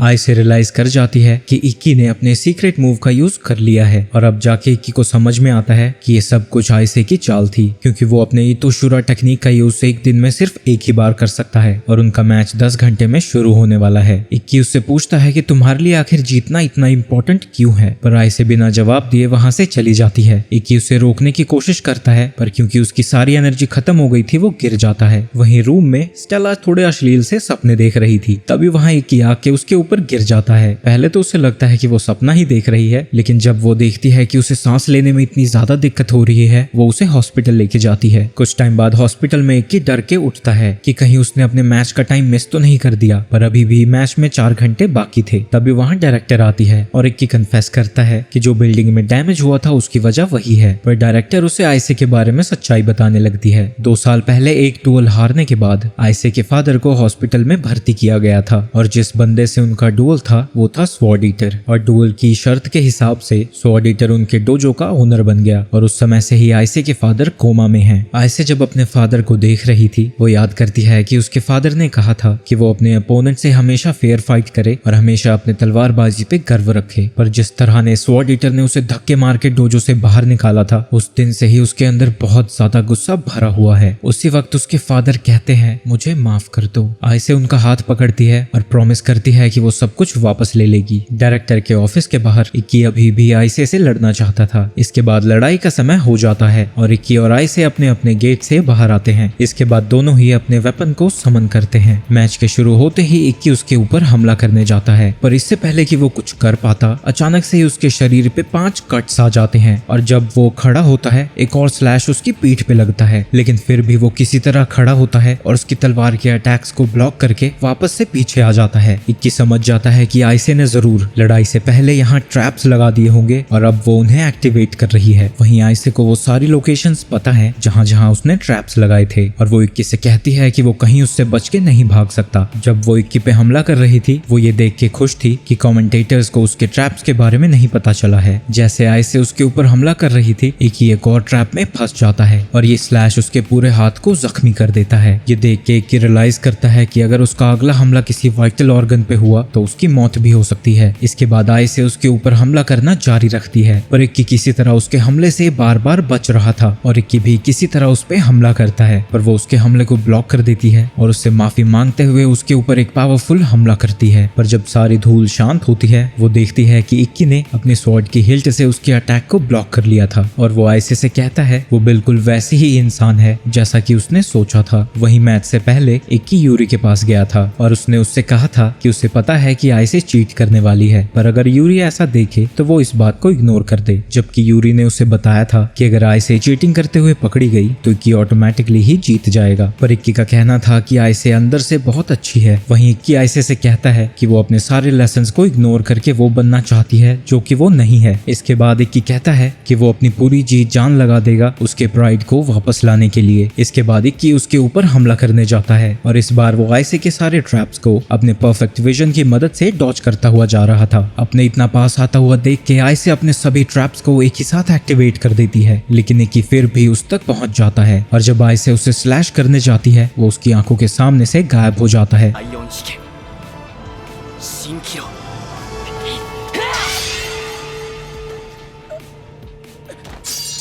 और इस तरह से इक्की उसे फिर से हरा देता है। आइसे रोने लगती है कि आखिर वो इतनी कमजोर क्यों है, पर इक्की उसे बताता है कि उसकी सोल इस लड़ाई में नहीं थी और वो खुद से झूठ बोल रही थी कि वो जीतने के लिए किसी भी हद तक गिर सकती है। पर इक्की कहता है कि वो अभी भी वो सारी चीजें उसे वापस दिलाना चाहता है जो कि उससे छीन ली गई थी। आइसे उससे पूछती है कि आखिर वो ऐसे इंसान की मदद क्यों करेगा जिसने उससे धोखा दिया, क्योंकि वो सिंप है और उसे हरम चाहिए। पर ऑब्वियसली वो ऐसा कहेगा तो नहीं, तो वह कहता है कि अपने दोस्तों की मदद करने के लिए उसे कोई वजह नहीं चाहिए। जब इक्की उसकी मदद करने के लिए अपना हाथ आगे बढ़ाता है, इस भोंदू को समझ में आता है कि इक्की उसी तरीके का इंसान है जैसे कि उसके फादर थे और रोते हुए उसकी मदद मांगती है। अगले दिन इक्की आइसे के साथ उसके डोजो में जा रहा था और आइसे उसे सारी चीजें बता रही होती है। एक भयानक तूफान के दिन पे स्वॉर्ड ईटर ने उसके फादर के सारे अटैक्स को डिफ्लेक्ट कर दिया था और वो उन्हें नीचे गिरा देता है। उसके फादर उससे माफी मांगते हैं कि वो वहां नहीं थे जब कोराडो ने उसे चोट पहुंचाई थी। इसके बाद वो फिर से उससे लड़ने चले जाते हैं। स्वॉर्ड ईटर कहता है कि क्या लास्ट सामुराई के पास इतनी ही ताकत है, जिसके बाद वो अपनी पूरी ताकत से उससे लड़ने लगते हैं और जैसे ही वो अपने अटैक लैंड करने वाले थे उनके मुंह से खून बाहर आता है। ये मौका देख के स्वॉर्ड ईटर उन पे हमला करने जाता है, पर वो जानबूझ के इस अटैक को मिस कर देता है। आइसे के फादर उससे माफी मांगते हैं। वहीं स्वॉर्ड ईटर कहता है कि कल ये जगह मुझे खाली चाहिए और आइसे ने उसी दिन ठान लिया था कि वो स्वॉर्ड ईटर से बदला लेगी। कुछ टाइम बाद वो सभी डोजो तक पहुंच जाते हैं और इक्की कोराडो को चैलेंज करते हुए कहता है कि वो आइसे की जगह इस डोजो के लिए लड़ेगा और वो उसके सारे पंटरों की आईडीज नीचे फेंकते हुए कहता है इतना काफी होगा मेरी काबिलियत को साबित करने के लिए। जिसके बाद कोराडो अपने वेपन को समन करता है जो कि अलग अलग शेप में ट्रांसफॉर्म हो सकता है। इसके बाद कोराडो उसके ऊपर हमला करने जाता है, लेकिन किसी तरह इक्की उसके सारे अटैक्स को ब्लॉक कर रहा था और आखिरकार उसे फाइनली एक ओपनिंग दिखती है और कोराडो आसानी से उसके अटैक को ब्लॉक कर लेता है। उसकी स्पीड को देख के इक्की शॉक्ड रह जाता है। इसके बाद कोराडो डिस्टेंस से उसके ऊपर हमला कर रहा था क्योंकि उसे पता है कि दूर से इक्की उसका कुछ भी नहीं बिगाड़ सकता, लेकिन तब भी उसके और करीब आता ही जाता है और जब कोराडो उसके ऊपर पीछे से हमला करने जाता है वो उसे अपनी परफेक्ट विजन की मदद से इसे डॉज कर लेता है और जब इक्की उसके ऊपर हमला करता है स्वॉर्ड ईटर इसे भी एकदम लास्ट मोमेंट में डॉज कर लेता है। जिसके बाद वो फिर से इक्की पे हमला करने जाता है, लेकिन लास्ट मोमेंट में अपने अटैक की डायरेक्शन को चेंज कर लेता है, पर इक्की किसी तरह उसके हमले से बच जाता है और वो समझ जाता है कि आखिर कोराडो ऐसा कैसे कर पा रहा है। नॉर्मल ह्यूमंस किसी चीज पे 0.3 सेकंड्स में रिएक्ट कर पाते हैं और स्टेला और इक्की जैसे लोग ज्यादा से ज्यादा 0.1 सेकंड में। पर कोराडो की रिएक्शन स्पीड 0.05 से भी ज्यादा है और ये कोराडो की स्पेशल एबिलिटी मार्जिनल काउंटर की वजह से था। इसके बाद कोराडो अपनी पूरी तेजी के साथ इक्की पे हमला करता जाता है, जिसे इक्की किसी तरह ब्लॉक तो कर रहा था पर वो ज्यादा देर ऐसा नहीं कर पाता। तभी उसका पैर कहीं फंस जाता है, पर वो असल में उसे एक जानलेवा हमले से बचा लेता है। जिसके बाद कोराडो उसके ऊपर हमला करना जारी रखता है। वहीं उसके लगातार हमले करने की वजह से डरने की जगह वो इसे एंजॉय कर रहा था। उसे सारे हमले ब्लॉक करता हुआ देख के आइसे को अपने फादर की फाइट याद आती है और वो उसे रोकने जा ही रही थी कि स्टेला उसे रोक देती है और कहती है कि वो भी उसे रोकना चाहती है, पर वो कौन होती है इक्की को इतना एंजॉय करते वक्त रोकने वाली। और वो उसे बताती है कि इक्की को सबसे ज्यादा खुशी तब मिलती है जब वो अपने से ज्यादा स्ट्रॉन्ग अपोनेंट को अपनी पूरी ताकत लगा के हराता है। और वो आइसे से पूछती है कि क्या उसके फादर सच में इस बात को लेकर रिग्रेट फील करते हैं। तब जाके आइसे रियलाइज करती है कि जब उसके फादर ने सॉरी कहा था वो कोराडो को कह रहे थे, क्योंकि वो इस हालत में नहीं थे कि वो उसे एक अच्छी फाइट दे पाए। और अब जाके इस भोंडू को समझ में आता है कि अभी तक वही है जो रास्ते से भटकी हुई थी। तभी स्टेला की नजर कोराडो पे पड़ती है और उसे समझ में आता है कि क्योंकि वो इतनी ज्यादा फास्ट मूवमेंट्स करता है इसकी वजह से उसे थकावट भी सबसे जल्दी होगी। इक्की आइसे से प्रॉमिस करता है कि वो उसके फादर का बदला जरूर लेगा और इक्की उसी टेक्निक से कोराडो पे हमला करने जाता है जो कि एंड में 2 साल पहले आइसे के फादर यूज कर रहे रहे थे और इस टेक्निक का यूज करके वो कोराडो को हरा देता है। वहीं आइसे को भी समझ नहीं आ रहा था कि इक्की उसके फादर की टेक्निक को कैसे यूज कर सकता है। स्टेला उसे बताती है कि ये उसकी स्किल ब्लेड स्टील का कमाल है। इसके बाद कोराडो इक्की का नाम पूछता है। इक्की के इंट्रोडक्शन के बाद कोराडो वहां से जाने लगता है और कहता है कि वो अपनी इस बैटल को 7 स्टार फेस्टिवल में खत्म करेंगे। कुछ दिन बाद आइसे ने अपनी चीटिंग के बारे में कमेटी को बता दिया, जिसकी वजह से उसे सिलेक्शन मैचेस से निकाल दिया गया। तभी उनके पास आइसे का मैसेज आता है कि उसके फादर कोमा से बाहर आ चुके हैं। क्योंकि अब सब कुछ सेटल हो चुका था, स्टेला अपनी छिछोरी हरकतों पे वापस उतर आती है। पर उसी वक्त शिजुको और एलिस पहुंच जाते हैं और इनसे खुद से तो कुछ हो नहीं रहा, इन्हें भी कुछ नहीं करने देते। वहीं दूसरी तरफ आइसे अपने फादर से 2 सालों बाद बात कर पा रही थी। अगले कुछ हफ्तों तक इक्की अपने सारे अपोनेंट्स को आसानी से हराए जा रहा था और अपने 12वें मैच के जीतने के बाद उसके ऊपर अनदर वन का टाइटल चिपका दिया जाता है। उसी दिन कुछ देर बाद स्टेला और इक्की वेकेशन पे जा रहे थे, जो कि उन्हें डायरेक्टर ने एक रिवॉर्ड के तौर पर दिया था, क्योंकि वो अभी तक अपने सारे मैच जीतते हुए आए हैं। पर वो दोनों नोटिस नहीं करते कि वो अपने हाथों के नीचे हंस रही थी। वहीं स्टेला बस खुश है क्योंकि अब वो दोनों अकेले हैं तो वो सारी अपनी छिछोरी हरकतें कर सकती है। वहीं दूसरी तरफ शिजुको भी मेट्रो में बैठ के कहीं जा रही थी। इसके बाद जब वो अपनी डेस्टिनेशन पे पहुंचते हैं, स्टेला को थोड़ी ठंड लगने लगती है तो इक्की उसे अपनी जैकेट उतार के देने लगता है। वहीं स्टेला बस खुश थी कि वो लवर्स वाली चीजें करने लगे हैं। इसके बाद वो खुलेआम अश्लीलता फैलाने जा ही रही थी, तभी इक्की की नजर सामने कुछ लोगों पे जाती है और जैसे ही वो उन्हें देखता है, उनकी सारी वेकेशन ट्रिप की ऐसी की तैसी हो जाती है। स्टेला स्टूडेंट काउंसिल के फ्लोर साफ कर रही थी, तभी काउंसिल की वाइस प्रेसिडेंट बताती है कि एक बार सिलेक्शन मैचेस खत्म हो जाएं तो यहाँ ही उनके सभी रिप्रेजेंटेटिव्स ट्रेनिंग करेंगे और तब तक उन सभी को इस जगह को साफ सुथरा रखना पड़ेगा ट्रेनिंग की प्रिपरेशन के लिए। और ये सोच के स्टेला उदास हो जाती है कि वो गुलू गुलू नहीं कर पाएगी। वहीं शिजुको फाइनली अपने पेरेंट्स के घर तक पहुंच चुकी है और ये बहन की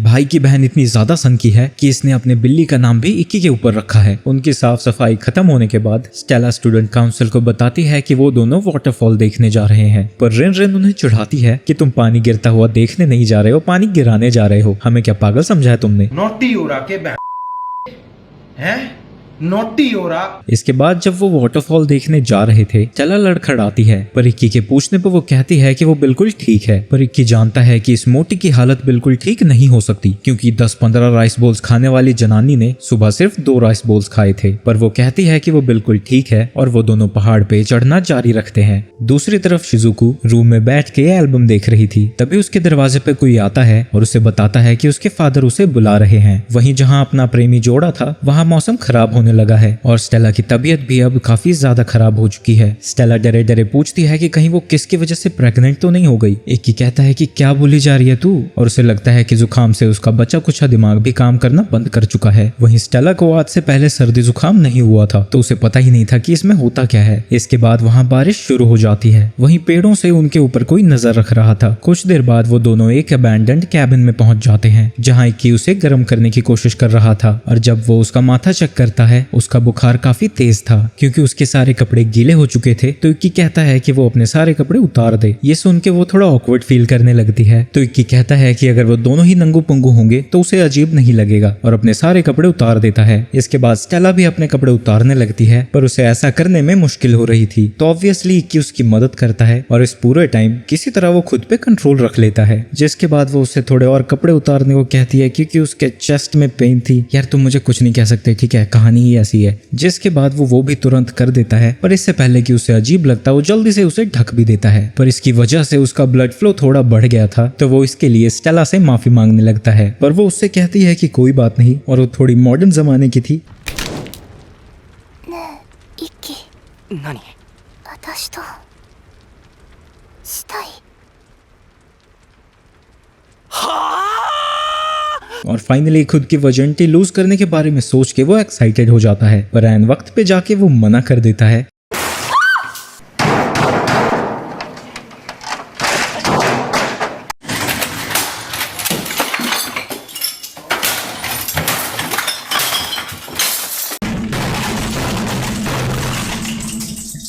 क्योंकि ऐसा करने से पहले वो अपनी फैमिली और उसकी फैमिली के आगे अपनी रिलेशनशिप बताना चाहता है। इक्की कहता है कि अपनी फैमिली को बताने से पहले अगर हम कुछ करते हैं तो ये उन्हें धोखा देने जैसा होगा और उससे माफी मांगता है कि कहीं वो उसे एक डरपोक ना समझे। पर स्टेला कहती है कि ये सबूत है कि वो उनकी रिलेशनशिप को सीरियसली ले रहा है। तभी इक्की का फोन बजता है। वहीं बाहर वही स्पाई एक मोटे से बंदे को उनकी लोकेशन के बारे में बता रहा था। वहीं मैंशन पे शिजुको अपने फादर से मिलने जाती है, पर जैसे ही उसके फादर बोलने लगते हैं वो वहां से जाते हुए कहती है कि वो यहाँ सिर्फ अपने मॉम के कहने पे आई थी। पर उसके पापा कहते हैं कि वो सारे लेटर्स उसने ही लिखे थे क्योंकि उन्हें पता था कि वो उसके टेक्स्ट का जवाब नहीं देगी। और वो उससे कहते हैं कि वो बहुत ही प्राउड है कि वो 12 में से 12 मैच जीत चुकी है। पर वो पूछती है कि क्या आपको इक्की पे गर्व नहीं है, क्योंकि वो भी तो 12 में से 12 मैच जीता है। और वो वहां से गुस्से में चली जाती है। वहीं कैबिन में इक्की को अर्थक्वेक फील होता है और जब वो बाहर जाके देखता है वो देखता है कि एक गोलम उनके कैबिन को तबाह करने जा रहा है। एकदम से इक्की तोशूरा एक्टिवेट करता है और वहां से स्टेला को बचा के बाहर ले आता है। उसे सेफ जगह पे रखने के बाद इक्की अपने वेपन को समन करता है और एक ही वार से उस गोलम को तोड़ देता है। पर वो गोलम अपने टुकड़ों से काफी सारे गोलम्स में मल्टीप्लाई हो जाता है और चाहे जितने मर्जी ही गोलम्स को वो डिस्ट्रॉय कर रहा था वो बार बार रिजनरेट हो जाते थे और उसे हराने लगते हैं। तब स्टेला इक्की का नाम चिल्लाती है। उसकी आवाज सुन के सभी गोलम्स उसकी तरफ बढ़ने लगते हैं। तभी रिन वहां पहुंचती है और वहां के सभी गोलम्स को डिस्ट्रॉय करके स्टेला को बचा लेती है और सेजून गोलम्स को डिस्ट्रॉय करता है जो कि इक्की को मारने जा रहे थे। पर उन सभी के लड़ने के बावजूद भी वो बार बार रिजनरेट हो रहे थे। तो इक्की समझ जाता है कि कहीं वायर ब्लेजर से इन गोलम्स को कंट्रोल किया जा रहा है। वहीं उन सभी गोलम से लड़ते लड़ते उन दोनों की हालत खराब हो जाती है। इक्की को समझ नहीं आ रहा था कि आखिर वो सब करे क्या। तभी वहां टोका आती है और वो कहती है कि चाहे एनिमी कितना भी दूर हो वो उन वायरस को ट्रेस करके उस तक पहुंच सकती है। जिसके बाद वो अपनी पावर को एक्टिवेट करती है और दौड़ते हुए सभी गोलम्स को डिस्ट्रॉय करती जा रही थी। और वो भी बिना अपनी स्वॉर्ड को बाहर निकाले वो एक लाइटनिंग अटैक से हमला करती है और वो बिजली उस तक पहुंच जाती है जो कि उन गोलम्स को कंट्रोल कर रहा था।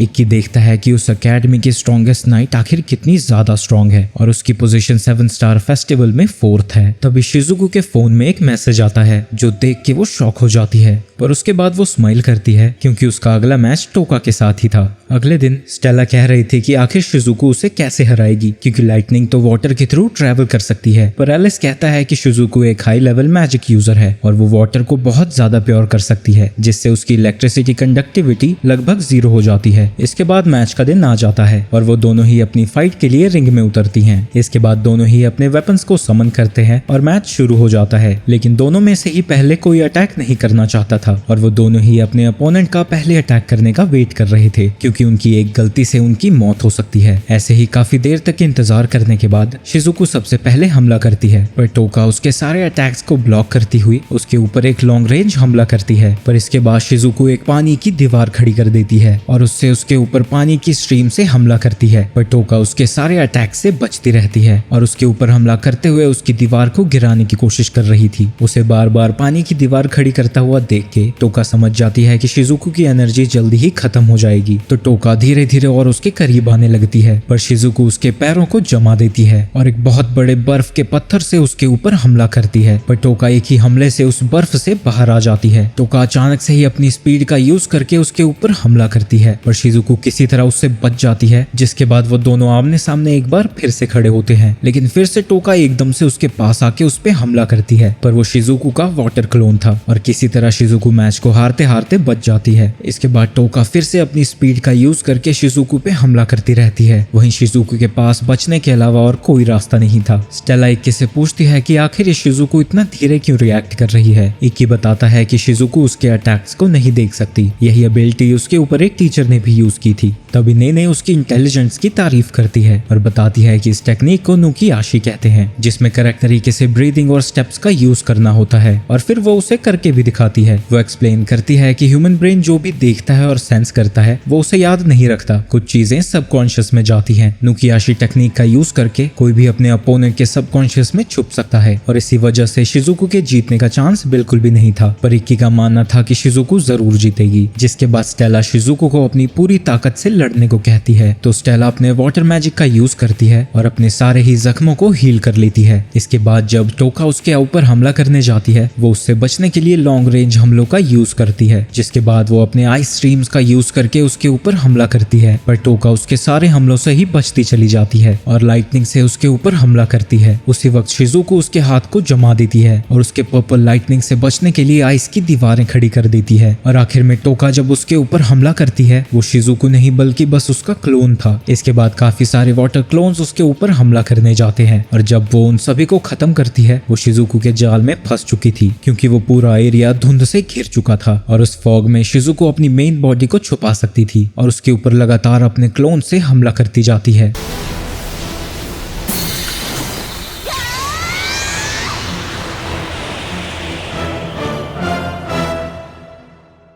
Raikiri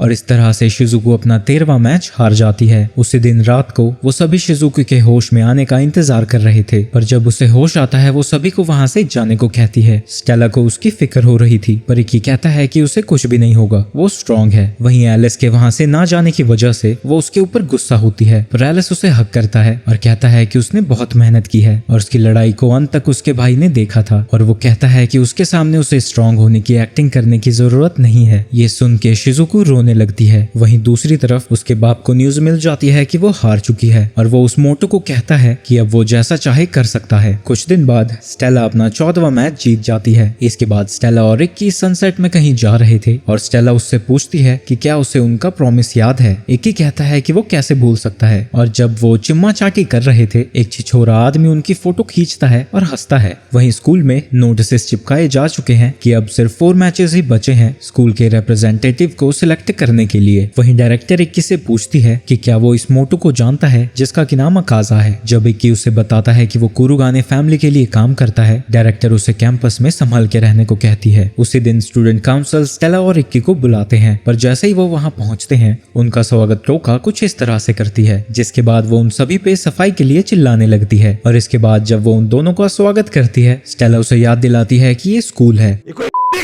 वहीं वो दोनों सोच रहे थे कि टोका बिल्कुल भी वैसी नहीं है जैसा उन्होंने सोचा था। वहीं जिस ऑर्फनेज में टोका बड़ी हुई थी सभी बच्चे देख के उसे खुश होते हैं। इसके बाद वो पूरा दिन बच्चों के साथ खेलते हैं। वहीं इक्की कुछ स्टूडेंट काउंसिल मेंबर्स के साथ मिलके उनके लिए खाना बनाता है और इक्की कहता है कि वो खुश है कि शिजुको को टोका के साथ लड़ने का मौका मिला। वहीं टिंगू कहता है कि शिजुको काफी स्ट्रॉन्ग थी और उसने टोका को अपने चश्मे उतारने पे मजबूर कर दिया। इक्की समझ जाता है कि उसकी एबिलिटी क्या है। जितनी उसकी आईसाइट खराब होती है उसकी टेक्निक उतनी ही ज्यादा बेहतर होती रहती है, क्योंकि ह्यूमंस का ब्रेन एक कंप्यूटर चिप जैसा है जो कि वीक इलेक्ट्रिकल सिग्नल्स पे काम करता है और क्योंकि वो लाइटनिंग यूजर है वो अपने विजन को ब्लॉक करके अपने अपोनेंट का दिमाग पढ़ सकती है। वहीं ब्रेक के दौरान इक्की सोचता है कि आखिर वो टोका से अपनी आंखें क्यों नहीं हटा पा रहा है। टिंगू कहता है कि इसकी वजह ये है क्योंकि इक्की उसके स्ट्रेंथ की कोर को देख सकता है और वो ये है कि वो बच्चों की मदद करना चाहती है। और वो उसे एक बच्चे के बारे में बताता है जो कि बहुत वायलेंट था और उसके ऊपर बार बार हमला करता रहता था, लेकिन उसने कभी भी हार नहीं मानी और हमेशा उससे प्यार से ही हैंडल करती थी, जिसकी वजह से उसकी मेंटल कंडीशन भी ठीक हो गई। वो हमेशा ही अपने फैमिली से मिले हुए प्यार को याद रखती है, तो भले ही अब वो नहीं रहे हो वो कोशिश करती है कि ये सभी ऑर्फनेज के बच्चे स्माइल करना ना भूलें और उनके पास भी उनके बचपन की यादें खुशी भरी हो। और इक्की भी इस दौरान देखता है कि उसकी ताकत उसके लिए नहीं बल्कि दूसरों के लिए है। जब वो घर जा रहे थे इक्की सोच रहा था कि आखिर उसकी पावर की सोर्स क्या है। इसके बाद जब वो बस से उतरते हैं वो सभी उसके पास एक न्यूज़पेपर लाके दिखाते हैं जिसमें कि उनकी किस्सी करते हुए फोटो है और उसके हेडलाइन में लिखा था कि वो कुछ छिछोरी हरकतें कर रहे थे। उसी वक्त वहां काजा पहुंचता है और इक्की को बताता है कि मॉरल्स कमेटी ने उसको हियरिंग के लिए बुलाया है। इसके बाद वो कार में बैठ के वहां से जाने लगता है, पर उसने ये नहीं सोचा था कि इसके अगले कुछ हफ्ते उसके साथ क्या क्या होने वाला है। 28 जून को उसे जेल में डाल दिया जाता है। 29 जून को उसकी पहली हियरिंग थी जहाँ काजा उससे पूछता है कि उसने स्टेला को कब से मिलना शुरू किया था और एक बंदा कहता है कि एक प्रिंसेस के साथ रिलेशनशिप होना तुम्हें नहीं लगता कि ये गलत है, पर इक्की कहता है कि उन्होंने कुछ भी गलत नहीं किया है। अकाजा उसे चुप कराने की कोशिश करता है पर इक्की माफी मांगता है और उन सभी को एक चीज साफ साफ बताता है कि वो सच में स्टेला से प्यार करता है और स्टेला भी उसे सच्चा प्यार करती है और कोई भी उसे नहीं कह सकता कि उसने कुछ गलत किया है। 30 जून को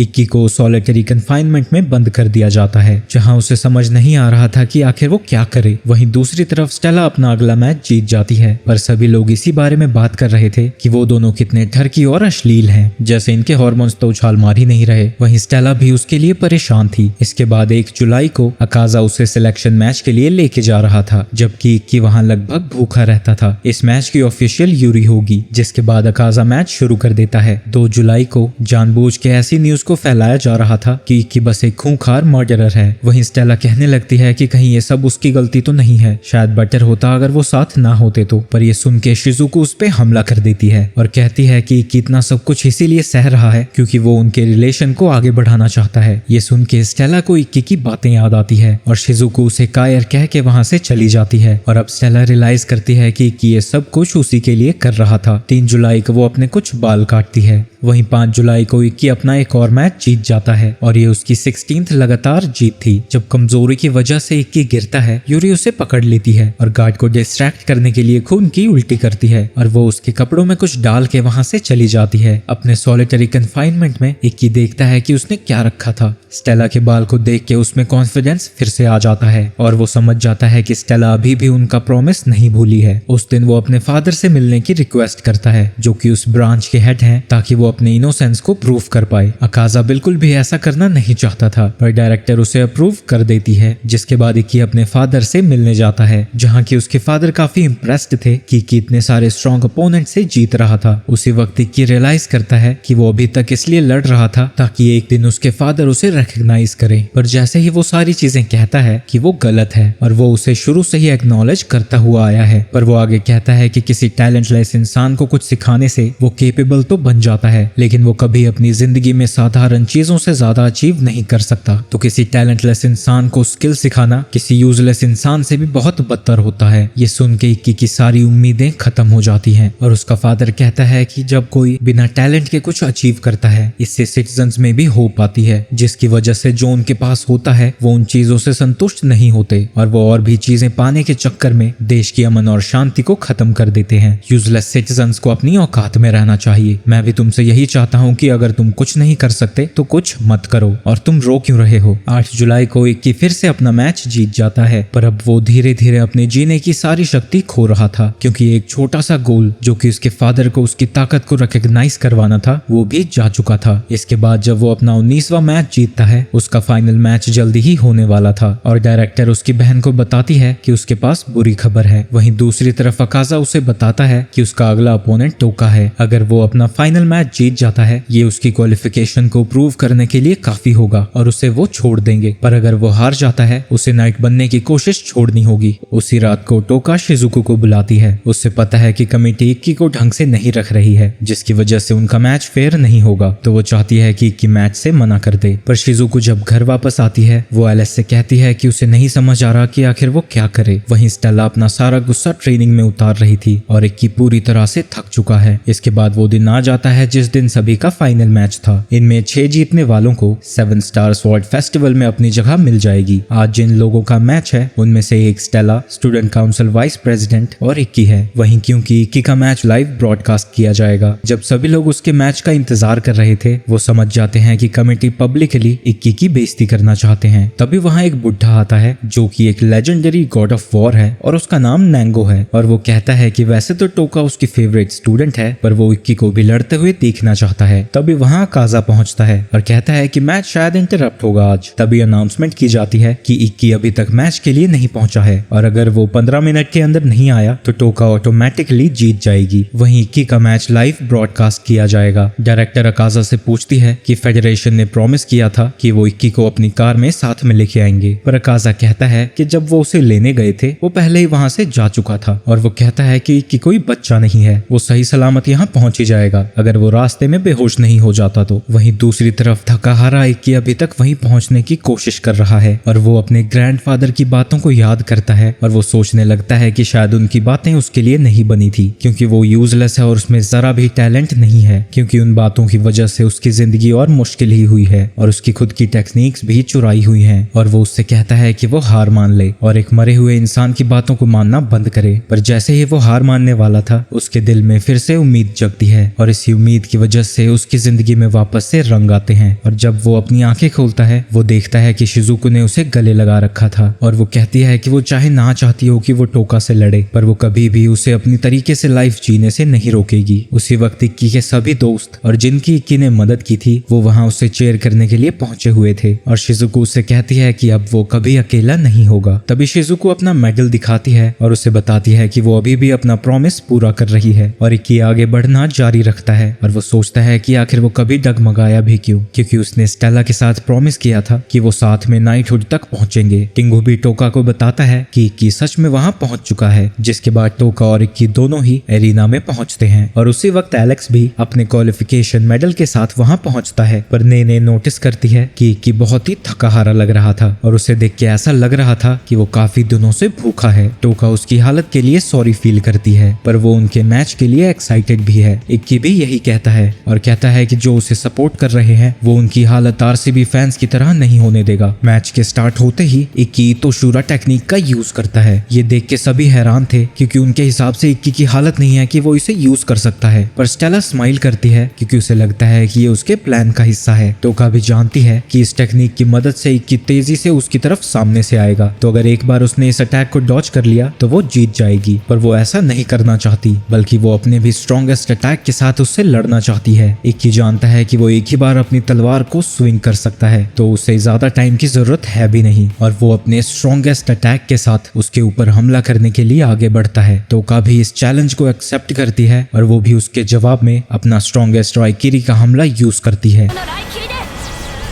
そして僕自身の挑戦だ。大キリ勢いことも自分が人より劣っていることも駆け抜けろ極限の一瞬を。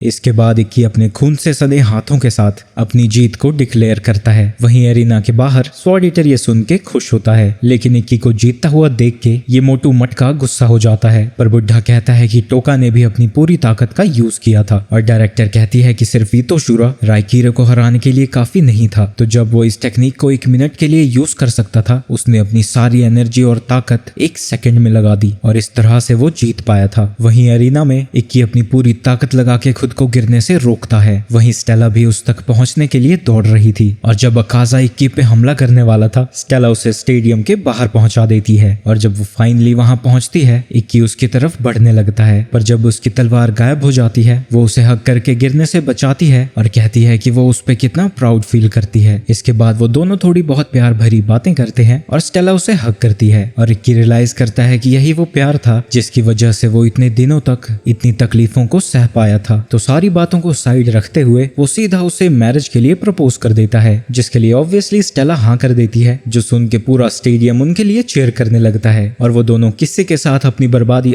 शादी की खुशी मनाते हैं और बेचारी शिजुको का दिल टूट जाता है। वहीं इक्की के बापू को वो एम्परर ऑफ वर्मिलियो का फोन आता है और वो उस पर चिल्लाता है कि वो बच्चों को अपने पॉलिटिक्स में इंक्लूड ना करे और कोई भी अच्छा पेरेंट उनके लिए यही चाहेगा, पर ये मदरबोर्ड कोई रिस्पॉन्स नहीं देता। वहीं 7 स्टार फेस्टिवल के लिए ये सभी लोग क्वालिफाई हुए थे और टोका इस साल के ग्रुप के लीडर को अनाउंस करती है जो कि इक्की था। इक्की कंफ्यूज होता है कि आखिर उसे क्यों चुना गया। तभी सारी ऑडियंस उसे चेयर करने लगती है। वो स्टेला से कहता है कि उसे कोई फर्क नहीं पड़ता था कि लोग उसके बारे में क्या सोचते हैं, पर लोगों को उसके लिए चेयर करता हुआ देख के उसे बड़ी खुशी हो रही है। वहीं इसके बाद जब वो दोनों बाहर बैठे हुए थे शिजुको वहां पहुंचती है और उस मोटी को साइड में रहने को कहती है। इसके बाद वो हमेशा खुशी खुशी जीते रहे। मजाक कर रहा हूँ, इतनी जल्दी शादी करके आखिर कौन खुश रह सकता है भाई।